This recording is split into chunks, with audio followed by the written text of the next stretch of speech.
Muito bem, cenas e debate. Ó, sim, o Marcelo está confirmando, era o Tchaka, é verdade, eu não tinha lembrado que ele era o Tchaka. Legal, Elo Perdido, assistia muito quando eu era pequeno, passava no SBT. Banners aqui, deixa eu ver. Ó, participem no chat, gente. Quem está aí assistindo, participe no chat, dê a sua opinião, que a gente vai mostrar com o maior prazer aqui e comentar. Vamos lá, primeira cena, só rapidamente eu gostaria de trazer. Por que eu trouxe essa cena aqui? Além da questão que nós já discutimos, né, da mulher branca ser mais bem tratada do que os homens de pele escura, e ela está sendo resgatada aqui pelo Mark Zuckerberg, do século XXI, de 2024, de Star Trek. Por que eu trouxe essa cena? Porque me chama a atenção, como eu já dizia, ela é mais esperta que o Sisko e o Bashir. O Bashir e o Sisko são abordados e eles já ficam completamente desnorteados, perguntando onde é que a gente está, que ano é esse? Já começa a entregar toda a história deles, né? E ela já dizia muito marotamente, muito esperta, ela acorda, assim, ela já se dá conta que deu alguma coisa errada, e aí o cara começa a fazer perguntas para ela e ela já começa a contar um monte de história para ele, né? Depois até as tatuagens que ela fez no Japão, coisas desse tipo. Então, eu acho interessante essa diferença assim, da abordagem desses personagens, né? Sisko e Bashir meio que ficaram confusos e ela já rapidamente percebeu que alguma coisa tinha dado errado e precisava, né, iniciar os protocolos ali da Frota Estelar em caso de viagem no tempo, que provavelmente ela ainda não sabe, ou cair numa sociedade pré-dobra, né? Muito bem. Segunda cena que eu trouxe. Essa cena aqui é fantástica, porque a Jadzia foi resgatada pelo grande magnata da internet, do episódio, da internet, a interface. E aí está aqui nesse convescote, nessa festinha da burguesia, e tem esses dois personagens, né, que são absolutamente dissociados da realidade dos trabalhadores e dos pobres, quase que numa vibe assim, se eles não têm pão, que comam brioches, né? Alguma coisa nesse sentido. Então eu acho que essa cena ela é muito interessante para mostrar como a burguesia não está nem aí para a desgraça dos trabalhadores, né? É o ponto que é por que essa cena foi escrita e inserida no episódio. O que vocês acham? Não, é isso mesmo. É exatamente isso. São os socialites, né? As socialites e os socialites ali se reunindo basicamente para falar mal da vida um do outro e como eles têm sorte e como que o pobre não sabe a sorte que tem por tê-los olhando de cima para baixo. Exatamente. É uma cena bem irônica, né? Bem irônica. E ainda por cima é uma burguesia local ali dos Estados Unidos, né? E eles ainda estão por fora do que está acontecendo no próprio país deles, porque eles estão falando de eventos no exterior. Na França, os estudantes estão tocando terror, na Ásia, não sei o quê. Ainda bem que aqui as coisas ainda estão mais tranquilas. Mas é claro que as coisas estão mais tranquilas, porque aqui eles estão, né, confinando os pobres no campo de concentração, né? Então mas eles não se dão conta disso, né? De que o problema, de que existe um problema gravíssimo, né? Estão completamente alheios a isso. Inclusive tem até uma frase que eu acho que é o rapaz japonês que ele diz assim, ele fala, mas na Europa eles até passam necessidades, mas são um pouco mais civilizados. Ele falou uma coisa nesse sentido, né? Que na Europa a coisa está melhor do que nas Américas, né? E aí a gente vê, né? Até pelas próprias vestimentas, pelo próprio estilo da festa, e a gente vê que, se a gente for olhar para aquele retrofuturismo dos anos 80, as pessoas tinham essas vestimentas mais exóticas, né? Tem até uma artista negra, que eu não vou me lembrar o nome, mas eu acho que ela fez um filme com o Schwarzenegger, o Conan, que ela estava sempre fazendo coisas com bastante maquiagem, cabelinho curtinho, assim. E ela era bem nesse estilo retrofuturista europeu, assim, sabe? E aí me vem isso na mente, e aí quando ele fala a frase da Europa, remeteu a esse futurismo, né? Que é um, né? Esse movimento aí de vanguarda e futuro. Mas é interessante isso, né? Ela tá com uma pena na cabeça ali, alguma coisa assim. É um figurino bizarro, né? Mas eles comentam assim, que a Europa tá se despedaçando, ele fala em algum momento, ele ou ela, tal. E eles estão numa bolha, eles vivem numa bolha, né? De riqueza e de conforto, falando ali sobre as suas viagens, estava esquiando lá em Christchurch, não sei o que e tal. A gente não pôde ir para os Alpes, porque deu um bolo lá na Europa e tal. Estão vivendo numa bolha e não sabem qual é a realidade do próprio país que eles vivem, né? E que eles têm culpa, evidentemente, por serem os burgueses que estão acumulando todo o capital, não está sendo redistribuído para os trabalhadores, e eles têm culpa e eles nem sabem que eles têm culpa, né, no cartório, de tão alienados, né, que eles são. E aí tem um outro detalhe nessa cena que me chama bastante atenção, que é quando a Jadzia diz que foi assaltada, está contando a história aí, né? Foi assaltada, tá, levaram o meu documento de identidade, não sei o quê. E aí a mulher ali do casal e tal, ela meio que olha para ela de cima para baixo, assim, com um desgosto por... ela teve contato com esses, né, com bandidos, com marginais, que coisa, né, disgusting e tal. Assim, ela fica revoltada, assim, em perceber que teve uma pessoa que teve um contato com a vida real, né, que está explodindo lá fora. Deixa eu só fazer mais um comentário rápido sobre o desenho que eu tinha citado antes, o One Piece. No One Piece tem tem os dois tipos de gente, né? Tem as pessoas que são pobres, que vivem abaixo, e tem os nobres, que eles vivem no alto. Como eles vivem no alto, quando eles têm que descer para as ilhas abaixo, eles colocam uma bolha na cabeça para não ter que respirar o mesmo ar que os pobres. E eles não podem nem se tocar. Se algum pobre toca neles, aquela pessoa morre.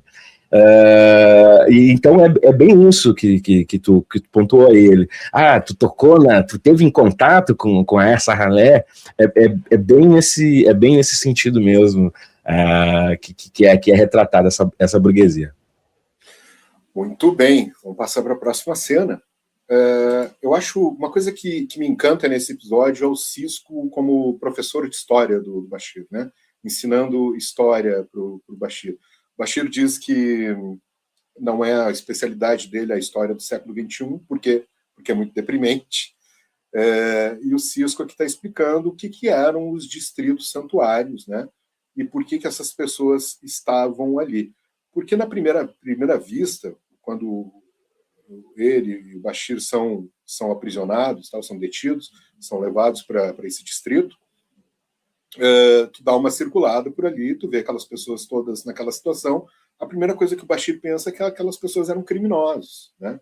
E aí o Sisko rapidamente explica que não, que criminosos não eram aceitos, né? Não eram confinados. Quem tinha ficha criminal não era confinado dentro dos distritos, né? Ou seja, eram só pessoas, trabalhadores que não tinham mais trabalho, que estavam vivendo sem teto ou vivendo numa situação muito precária. Então, eu acho que aqui tem um trabalho também de fotografia bacana, de fazer essa cena à noite, né? E principalmente o Sisko refletindo, uma reflexão que o Sisko faz, que é assim, simplesmente eles desistiram dessas pessoas, né? Essas pessoas, elas não significam mais nada para a sociedade que as abriga, né? E aí tem toda essa questão de relembrar, né, dessas pessoas, e principalmente depois, quando ele assumir a figura do Bell, do Gabriel Bell, que é importante, né, relembrarmos, né? Estou até aqui, coloquei uma hashtag Remember Bell, né? Porque eu acho que é importante a gente relembrar o Bell como um grande ícone, né, revolucionário em Star Trek. O que vocês acham dessa cena do Bashir e do Sisko, inicialmente circulando ali pelo Distrito Santuário?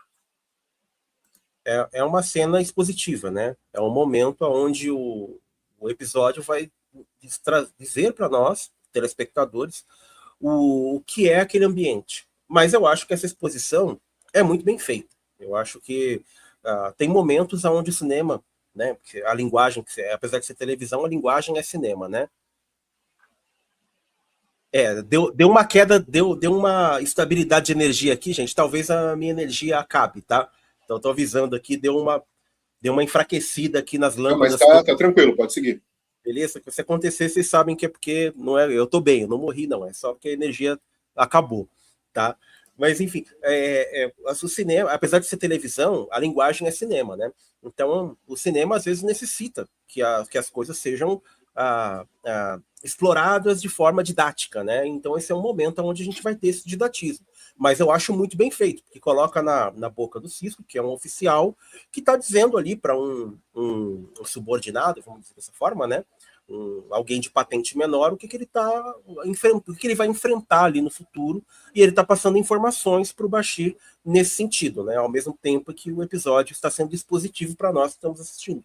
Eu acho excepcional, eu acho que é um diálogo muito bem escrito. O Bashir inconformado com aquilo que está vendo, e o Cisco explicando o porquê da situação ser daquela forma, né? Sem fazer muitos julgamentos, né? Sem fazer muitos julgamentos. Eu acho uma cena incrível, acho ótima. Eu acho a escrita do Cisco nessa cena incrível pelo seguinte motivo. Ele é um homem negro, lá do século 24, que leu a história do século 21 e entende a importância dos líderes do século 21, né? E ele ter essa dimensão, ele saber como foi a história, por que aquele episódio é importante para a história dos Estados Unidos, para a história dos negros, né? Já que o Bell era um homem negro, né?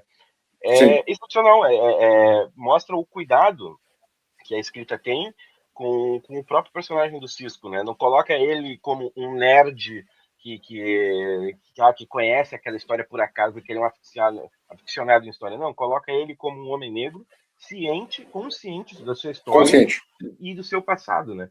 E essa exposição, que nem o professor estava falando, é importante até para conscientizar o telespectador.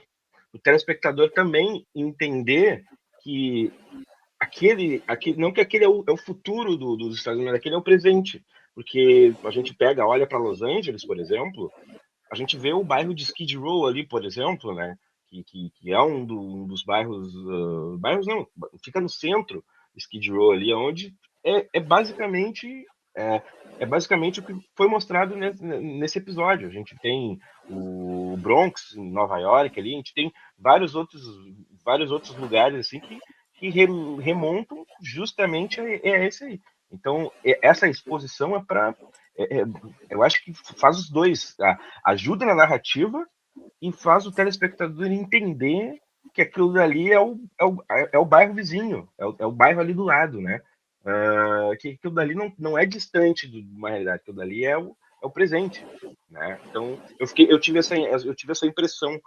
E aí talvez até isso que gere a crítica na época das pessoas, que elas querem um escapismo e acabaram sendo confrontadas com uma realidade que elas estavam vendo nas ruas, né? Muito bem pontuado isso. E outra coisa que tu falou, cara, que eu acho legal, e também depois a gente vai desenvolver um pouco mais em outras cenas, é que o Cisco aqui nesse episódio está absolutamente brilhante, a escrita dele, devido a ter essa consciência histórica que ele tem de quando chega o momento, a hora H, ele assume, né, a persona do Gabriel Bell sem pestanejar, mesmo que aquilo ali, sabendo que o Bell morreu e tal, e que ele vai ter que morrer, ele vai ter que dar um jeito de escapar, ou vai ter que morrer, né, de alguma forma, mas a consciência histórica dele de saber da importância desse homem na história e nesse evento crucial, né, nesse evento, não lembro qual é o termo que ele usa, definitivo, alguma coisa assim, do século XXI, e que está numa das origens do futuro que ele conhece, da Federação, da Frota Estelar. E aí nunca se fala em Star Trek muito, né, sobre a origem dessa sociedade utópica, sem classes sociais, sem economia de mercado, sem exploração do trabalho, né? E aqui se dá pela primeira vez, talvez, na série, um pequeno vislumbre de que a participação do povo, né, e do povo se organizando e se revoltando, teve um papel no surgimento da sociedade utópica que a gente conhece. Então, acho que isso é muito legal. E aqui, então, né, já antecipando, temos a cena em que ele diz que o nome dele é Gabriel Bell. Eu sou o Bell, tal, e a partir de agora nós vamos assumir essa bagaça aqui e vamos ter que fazer a história acontecer da mesma forma que ela aconteceu, sem nenhuma vírgula diferente, senão a gente não vai conseguir construir o futuro que é necessário construir. O que vocês pensam desse momento aqui, que é o desfecho do primeiro episódio, né? A transição do episódio 1 para o episódio 2, né? Esse clímax aqui do Sisko se transformar, assumir o manto do Gabriel Bell. Olha, eu acho o seguinte, eu fiquei com essa impressão. Eu acho que Gabriel Bell, talvez, nunca tivesse existido, talvez sempre foi o Sisko. E isso é um... São aqueles paradoxos, né, da viagem no tempo, né? Exatamente. Eu fiquei com isso na cabeça, eu fiquei, caraca, cara, mas que é uma coincidência muito coincidente, né? E eu fiquei pensando, então, talvez o Gabriel Bell ele não existe, talvez ele sempre foi o Sisko. E se houvesse um outro looping, ele seria o Sisko de novo. E talvez ninguém poderia, nenhuma outra pessoa teria a frieza que um cara treinado justamente do futuro teria para um momento desse. Então, quando troca esse episódio, eu fiquei com isso na cabeça. Eu fiquei, não, talvez pelo Sisko saber disso, ele consegue pavimentar essa revolução que vai ser esse futuro, né, que ele está construindo. Então, eu fiquei com isso na cabeça. Não sei você. Pode ser que a intenção tenha sido essa, porque lá na quarta temporada tem um episódio que os Ferengis voltam para o passado, né? E aí o Nog, ele tá com um livro de histórias na mão, ele fala, nossa, mas esse Gabriel Bell é a cara do Capitão, ele já é Capitão, né? É a cara do Capitão Sisko. Olha aqui, aí ele mostra para os outros, aí acho que é o Quark que fala, os Terráqueos são todos iguais, tipo uma coisa assim que ele fala. Não, aparece aqui no final do episódio o próprio Bashir consulta lá a Wikipédia Galáctica e mostra para o Sisko, olha aqui, ó, ou seja, sempre foi, né? Porque daí seria só isso que teria mudado, né, em toda a história. Vamos pensar no De Volta para o Futuro. Eu acho que é a mesma situação do De Volta para o Futuro. Qual é a música que o Marty toca lá? É Johnny B. Good, né?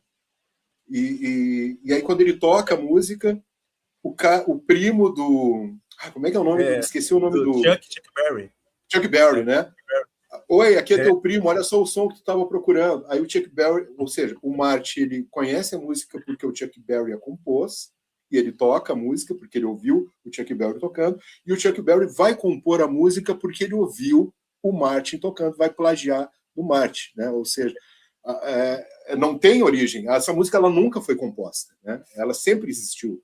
E é mais ou menos a situação aqui do Gabriel Bell. O Gabriel Bell sempre foi o Sisko, né? Então... E se a gente for perceber, claro, o episódio ele não tem tempo de desenvolver isso, mas o Sisko sempre fala do Gabriel Bell, mas nunca é mostrado a cara dele, que nem é mostrado que nem o Bashir mostra no final para ele. Olha aqui sua cara aqui. Aí o Sisko até fala, eu vou ter que dar algumas explicações para a federação, mas ele não precisa dar uma explicação para a federação, porque não alterou nada, seguiu conforme o script, né? Eu imagino que deve ter um departamento da federação só sobre viagem no tempo, né? Tanto que no futuro vai virar lá a Guerra Fria de viagem no tempo e tal. Mas lembra do episódio dos Pingos? Lembra do episódio dos Pingos, que eles voltam na Enterprise do Kirk? O episódio ele inicia com os dois agentes dessa sessão de viagem no tempo, indo lá interrogar o Sisko, né? Porque por viagem, além da série clássica, tem pelo menos 2 que eu me lembro, episódios de viagem no tempo, né? Que é um lá, inclusive que eles colocam lá o Spock, o Kirk como nazistas e tal, né? Tem 2, além de Cidade à Beira da Eternidade, tem um filme também, né? Mas esse dos nazistas não é na Terra, né? É num outro planeta. Não é na Terra, é verdade. É verdade. Mas deve ter mais, eu não tô lembrando, mas deve ter mais episódios sobre viagem no tempo, né? E aí, Apesar de eu não quando tá lembrando. aí eles chegam, né, os dois É agentes verdade, lá da não é na seção Terra. de viagens temporais e tal, e aí eles, a Jadzia faz uma piadinha quando chega, bem na hora, né, tipo, just in time, alguma coisa. Aí eles sempre tem que fazer essa piadinha. São uns caras assim, tu vê que são uns burocratas, assim, uns caras chatos pra caramba.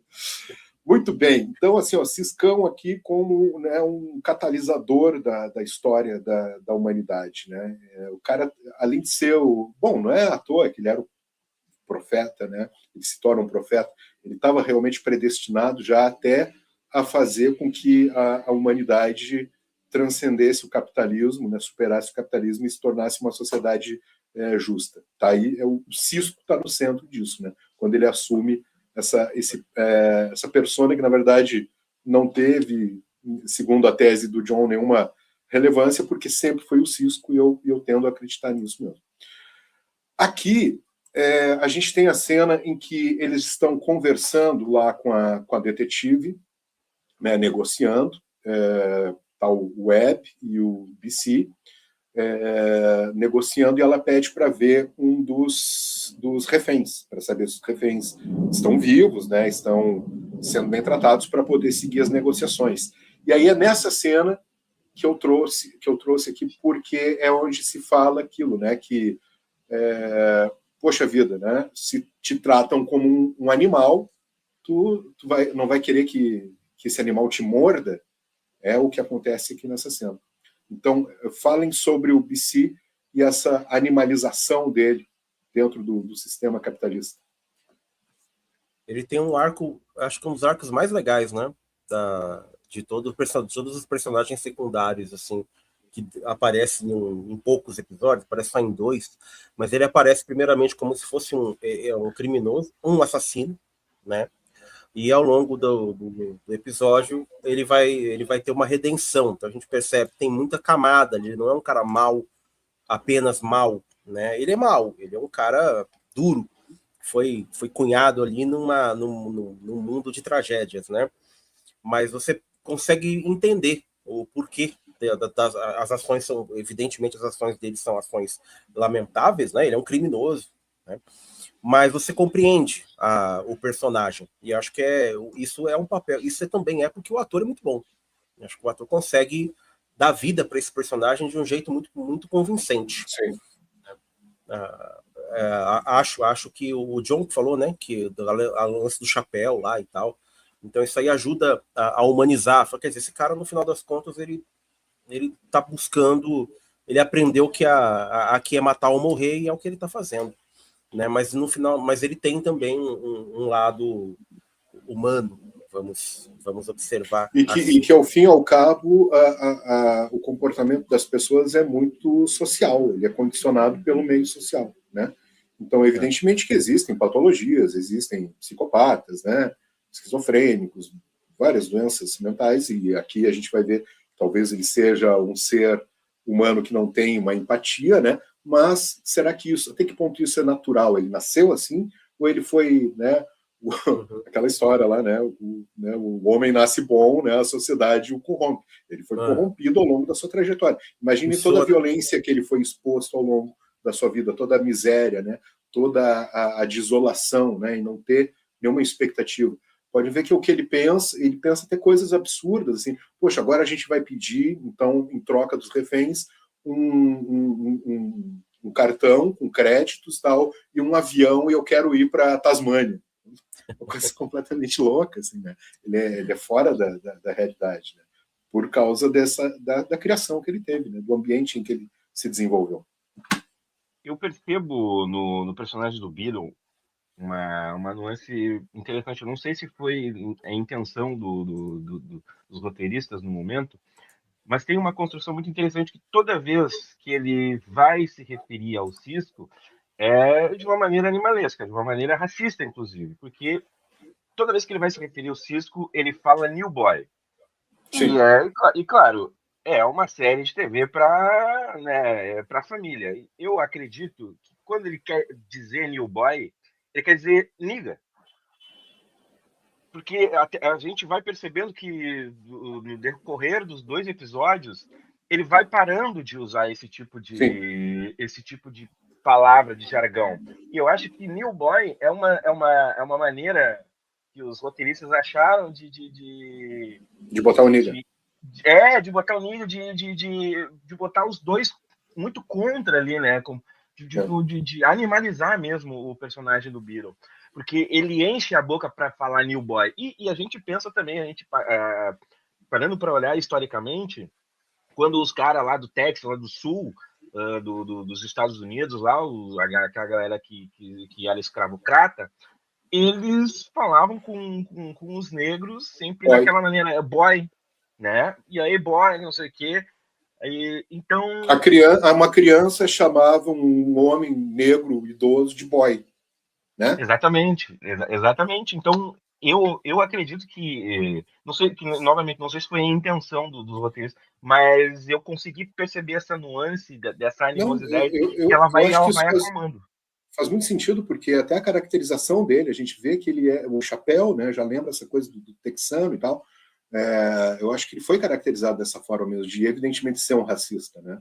E só que com o episódio, aí vocês estão destacando muito isso do arco dele, né, de redenção, ele vai passando a conhecer o Cisco e respeitar o Cisco, né? E ver uma figura de autoridade e alguém a ser seguido ali no Cisco. Bem observado mesmo a questão do New Boy. Vamos seguir então. Próxima cena é essa aqui. Aí a gente já falou um pouco, né? Agora podemos falar um pouquinho mais ainda. Final, o Bashir, né, ficou curioso lá pelas aulinhas de história do Cisco e voltou, né? Quando eles voltaram, foi conferir, né, a biografia do Gabriel Bell e aí temos a foto do Cisco. Eu não sei em que momento que essa foto foi tirada, né? Porque não é lá, a única momento que ele tira a foto no episódio é lá dentro, né? E nem estava com a roupa do Bell ainda, né? Com a roupa civil, né? Estava com o uniforme, mas não sei de onde que essa foto foi tirada, se foi criada por inteligência artificial, com base nos relatos da época, alguma coisa assim. Mas aí ele mostra que o Cisco está todo errado, tomou um tiro, né, no episódio. Isso é interessante a gente destacar. Coitado do Cisco, foi baleado no episódio, né? E aí ele mostra aqui, e aí vai ter depois, né, fazendo o link com o que o Silvio trouxe, que é lá naquele episódio em que os Ferengues voltam para a Terra no passado, no caso Roswell, né, que a gente descobre que no caso Roswell foram os Ferengues. Aquele episódio é genial. E aí, quando eles estão vindo para a Terra, o Nog ganhou uma enciclopédia de presente, né, com a história da Terra e tal, e ele chega no Gabriel Bell e lê, e olha que ele parece o Cisco, parece o comandante Cisco. E aí, então, é legal, né, isso aí. Até o Cisco fala um momento ali, ele fala pro Bashir, mas que momento que tiraram essa foto? Pelo menos eu não saí mal, né? Sim, ficou boa a foto, ficou ótima a foto. Então, eu imagino que imagem do Cisco como Bell não deve faltar, porque ele é um campo de concentração, deve ter câmera para tudo quanto é lugar. Isso, ali, né? Isso, sem dúvida, sem dúvida. Né? Eles localizaram a imagem do Bell, né? Porque eles colocaram o que os guardas fazem, né? Os guardas também têm uma redenção, né? Porque no final o personagem, quando ele sai, ele diz assim: como é que a gente chegou nesse ponto e tal? E aí libertam, né, o Bashir e o Cisco, e eles trocam os cartões, pegam as identidades deles, né, e colocam lá em outros mortos. Eles definem que o Bell está morto, né? O Bell está morto.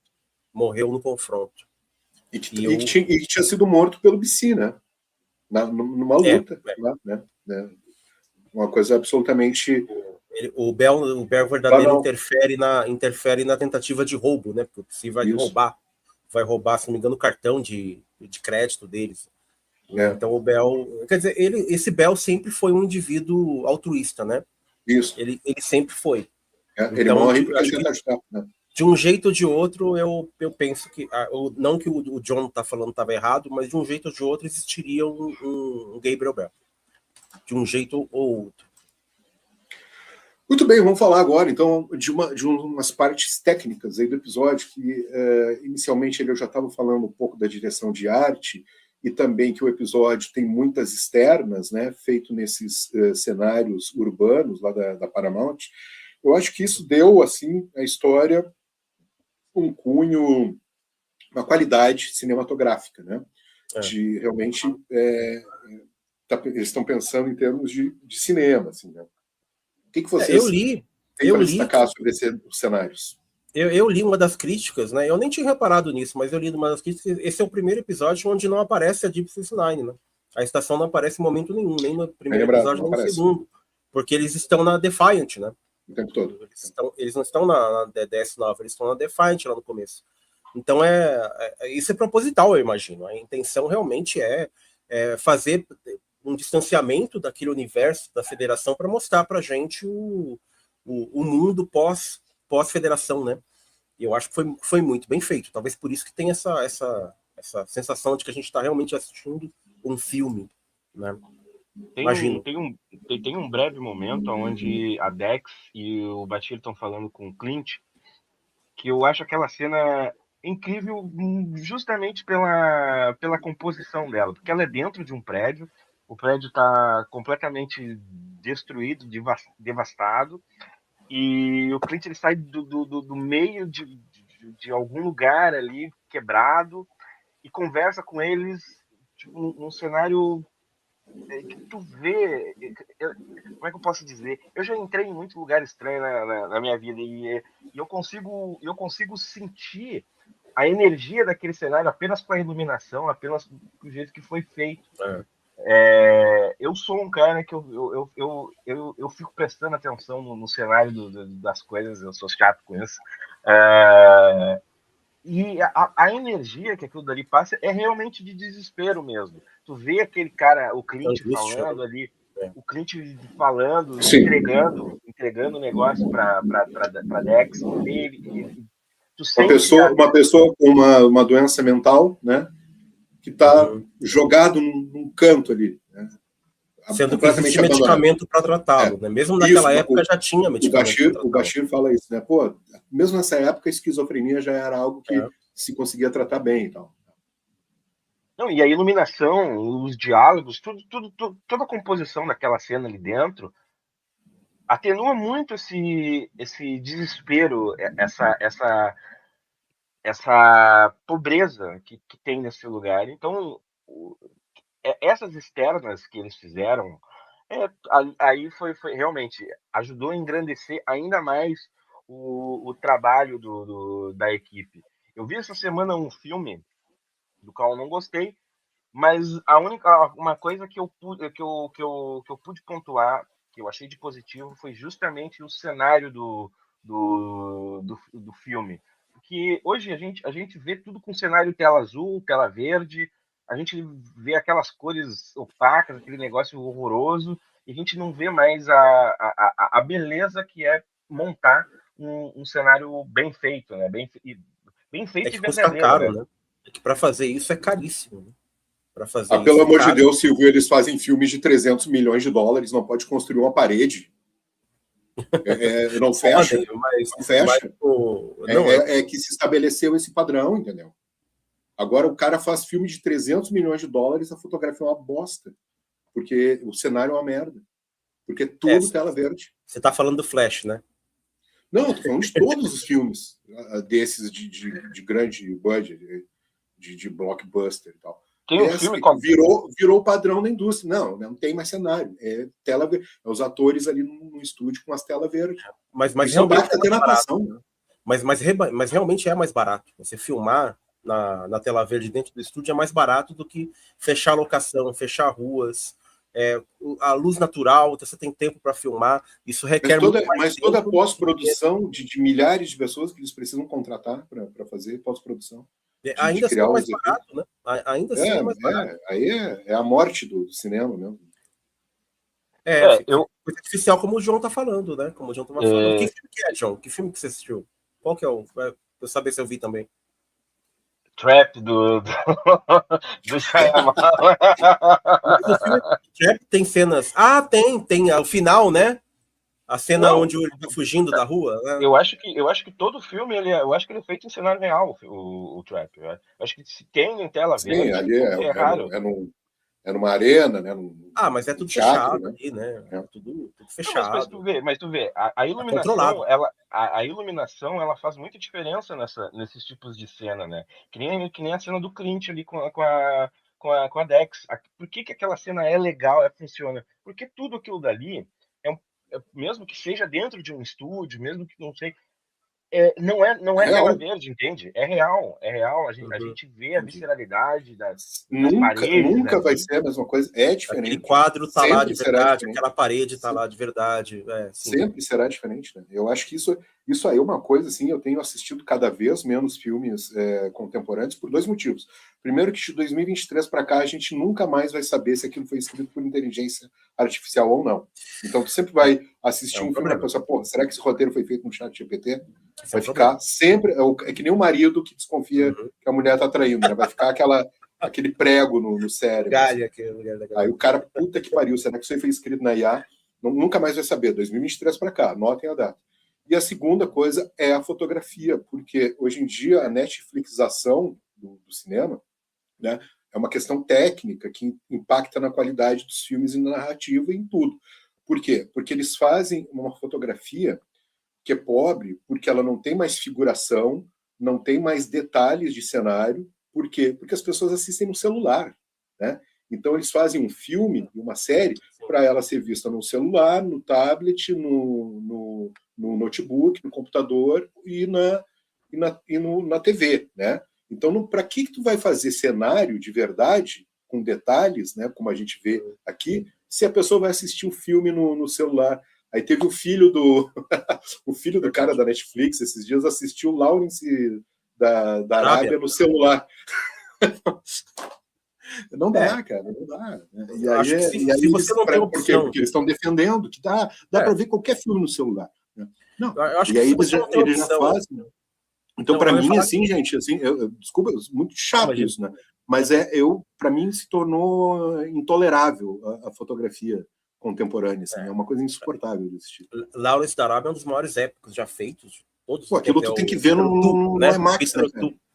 E se você não tem outra opção, mas você gosta de cinema e você vai assistir no celular, beleza, você vai ver um grande filme. Agora, se você é o filho do dono da Netflix, que pode fechar um cinema para você assistir o que você quiser, você vai Sim, ver no celular. É que isso aí foi o discurso deles. Eles queriam comprar o Warner, imagina que desgraça, todo esse padrão que a Netflix implantou aí na indústria já está destruindo o cinema. Imagina eles comprar o Warner, né, cara? Graças a Deus não conseguiram. Eu sou um dos maiores fãs que eu conheço de Hermes e Renato. E eu posso dizer assim, ó. Não, 98%... aí vai discutir comigo, que eu me considero o maior. Cara, os cenários de... Por que Hermes e Renato é genial? Porque os cenários que eles fazem, aquilo dali é de uma genialidade. Cara, tem até a novela que eles fizeram lá, o Proxeneta, lá, que a bichinha de Souza mora na vila, mora na favela. O cenário daquilo dali é absurdamente foda, entende? E eu acho que eles não gastaram uma coxinha para gravar naquele lugar ali, sabe? A cena lá do Obrigado... Não, Duro de Matar lá. Duro de Matar, não. Desejo de Matar 36, que roubam a cadelinha, matam a cadelinha Aquilo dali é dentro de uma casa. Aquilo dali é dentro de uma casa. Sim, mas diversos. Era uma casa de um deles, né? Muitos são, né? É um sobradinho, né? É incrível, é incrível tu ver, tipo, tudo, aquilo ali tudo é compelling, né? Tu consegue imaginar aquela cena acontecendo na tua casa, sabe? Então, eu acredito que seja mais barato, claro, gravar em internas, assim, em estúdio, em tela. Mas aí a gente não tá fazendo cinema, né? É mais fácil a gente fazer em 3D, né? A gente não É uma tem nova mais ator. linguagem. Não tem mais ator, não tem mais e daqui para frente, quando eles começarem a fazer os atores com inteligência, já fizeram aí o recém-falecido o Val Kilmer, cara. Fizeram o Val Kilmer. Não, que tempos. Fizeram o Harrison Ford está vivo ainda. Fizeram o Harrison Ford. Eles já estão fazendo os caras vivos. Gente, assim, seguindo, né, a questão da direção de arte, olha só esse detalhe aqui, esse painel, né, que virou clássico, né? Sempre se tu encontra na internet toda hora esse frame no dia lá em 2024, quando, né, Bell Riots chegou finalmente, 30 de agosto de 24 e tal. E aí sempre a crítica que eles fazem é que, não é uma crítica, né, mas é uma coisa jocosa, engraçada, é que daí os Estados Unidos adotaram o sistema métrico, né, que daí eles usam Fahrenheit, na verdade, e ali está Celsius, né, a temperatura. É verdade. Esse foi um pequeno, né, não sei, né, ou talvez eles dizendo, tenho que mudar para o Celsius. E aqui aquela plataforma que eles sobem para tirar a fotografia lá quando estão sendo registrados eu trouxe porque ela tá suja, tá toda escrota, né? Então também teve esse esmero em pensar nisso, né? De que tá uma coisa já usada, batida, né? Então bem legal. E aqui os terminais, né? Que eles usam, que eu também acho bem legais, assim. Claro que ali eles fizeram a série, o episódio em 95, eles estavam imaginando como é que seria em 2024, completamente diferente, né? Os computadores e as telas hoje em dia, mas eu acho que eles fizeram um trabalho bom, assim, né? Eu acho bacana. E aí a gente pode discutir sobre essa internet que eles tinham, né? O que vocês destacam sobre essa... Como é que ela funcionava? Porque parecia mais uma TV do que uma rede, né, de computadores. Foi o que eu entendi também. Para mim, ele era um magnata da televisão, tipo um Silvio Santos, ou talvez um Donald Trump do passado, né? Eu entendi ele mais nesse sentido, né, do que se aproximar com o que era a internet, né? Acho que a internet já existia na época, já tinha, né? Não era popular ainda. Não sei se o www já tinha sido inventado. Não sei mesmo. Já tinha. Já. Não lembrava disso. Mas 93, como eu sou pesquisador de Deep Space Nine, eu encontrei uma vez, isso está na internet ainda, eu tenho os links salvos aqui em algum lugar, então eu vou mostrar para vocês uma hora dessas. Opa, já avancei. Tem fóruns de 1993 do pessoal discutindo Deep Space Nine na internet. É muito legal. Porque a internet nasce assim, né? Pessoas que têm o mesmo interesse e que conversam entre si, como a gente está fazendo aqui agora, né? A internet nasce desse meio. E ali, pelo que eu entendi, essa rede era uma rede global de televisão, né? Tipo, era um conteúdo, ele já vinha pronto.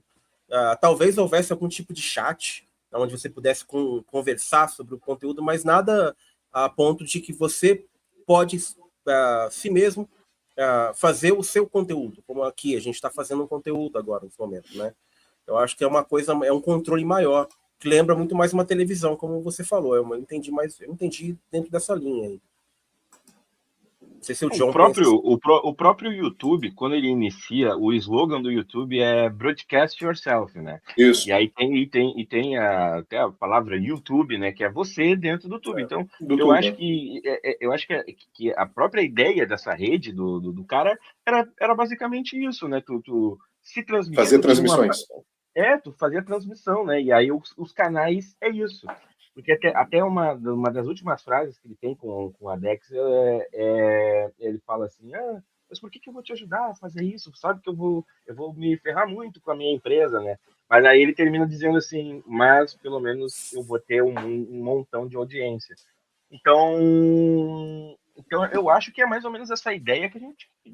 de internet mesmo, de streamar, né? Que a gente fala, né, dos streamers que ficam se filmando, mexendo no computador, né?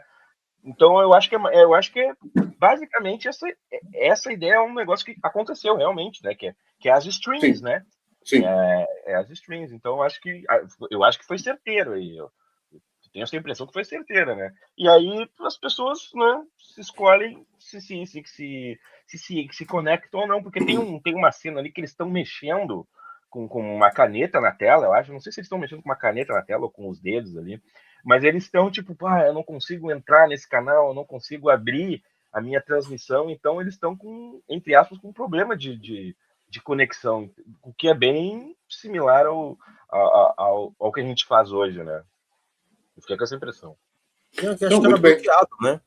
O santuário era bloqueado, as transmissões de dentro do santuário eram todas bloqueadas. Sim, e isso é interessante porque daí tem um cara, olha só o que é legal, Tem um cara que é um magnata, e sempre na internet, nos memes, chamam ele de Mark Zuckerberg, esse personagem aí, do Briner, né, que era o dono aí da rede e tal. Ele tem o poder de cancelar as transmissões, bloquear as transmissões. Mas isso que o John falou muito acertado, né? É uma espécie de YouTube, né? Que eles tiveram essa ideia que tu consegue fazer uma transmissão. Porque é assim que os sequestradores ali, os revoltosos, vão fazer transmitir o seu manifesto para o mundo inteiro. É uma rede global, né? Não é mais uma televisão como a gente conhece, que ela é local, né? É sempre de um país só e tal, né?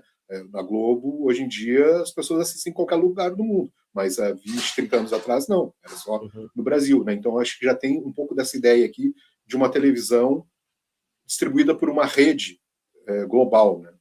Bacana, né? Vamos ver os comentários aqui, ó. O Marcelo está dizendo o seguinte, que... como é que é? Eu vou ter que aumentar a tela que eu não estou enxergando. Verdade, tem séries que não faz diferença mesmo. Por isso, quando vejo séries que capricham nessa coisa técnica, eu só assisto na TV. Eu acho que, hoje em dia, a Apple TV tá criando um catálogo de séries de ficção científica maravilhoso. E eles fazem um misto, né? Um mix de CGI, que é o padrão, não adianta, não tem como escapar, com locações reais, locações externas e cenários construídos que fica muito bom. Eu acho que Fundação é um exemplo assim genial de cinematografia, assim, é cinema puro, né, de altíssima qualidade. Verdade, assim, um desastre, eu acho que está falando da compra da Warner pela Netflix. Eu já usava fórum na internet, era discada, tinha que comprar o CD para instalar e a gente precisava de um modem, barulho para iniciar a marca. Sim, eu também peguei essa época. A primeira vez que eu usei a internet foi em 1998, quando eu fiz curso de informática. E aí era bem isso aí, né? Depois teve os provedores, acho que o UOL fez 30 anos, 96 já tinha o UOL, aí tu recebia um CD, instalava, tinha um discador, né? Era aquela coisa toda. A gente era a pré-história do mundo, assim, basicamente. Eu fiz um que mais? em 2000. Para fechar, a gente tem a parte humorística do episódio, que é essa trama paralela, que é Kira e O'Brien viajando pelo tempo, né? Atrás dos seus colegas, né? E aqui a cena, quando eles estão nos anos 60, o pessoal dá uma flor ali para eles, os caras estão chapadão e tal, e aí eles são teletransportados, né? Na frente do cara fazer uau! Muito legal. Não, e é bem feito, essas tiradinhas de humor deles são bem colocadas porque elas não tomam muito tempo de tela. É no máximo 2 minutinhos que é para te construir a punchline e tu rir e deu. Exatamente, é uma parte, essa trama B, ela é bem curtinha, né? São cenas rápidas, assim, que ela é fundamental para mostrar como que os nossos heróis vão conseguir voltar para casa. Eles dependem do trabalho de quem está na Defiant, né? Então tem que mostrar essa parte, e eles optaram por fazer isso com humor e fizeram muito bem. Feito, gente. Então era isso que nós tínhamos de cenas.